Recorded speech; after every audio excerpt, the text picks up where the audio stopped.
حضرت ابو ہریرہ نقل کرتے ہیں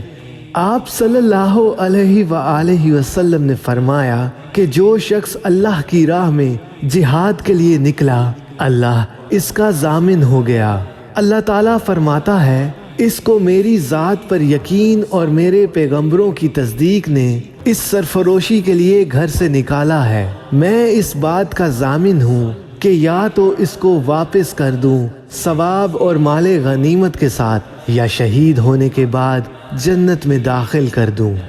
رسول اللہ صلی اللہ علیہ وسلم نے فرمایا اور اگر میں اپنی امت پر اس کام کو دشوار نہ سمجھتا تو لشکر کا ساتھ نہ چھوڑتا، اور میری خواہش ہے کہ اللہ کی راہ میں مارا جاؤں، پھر زندہ کیا جاؤں، پھر مارا جاؤں، پھر زندہ کیا جاؤں، پھر مارا جاؤں۔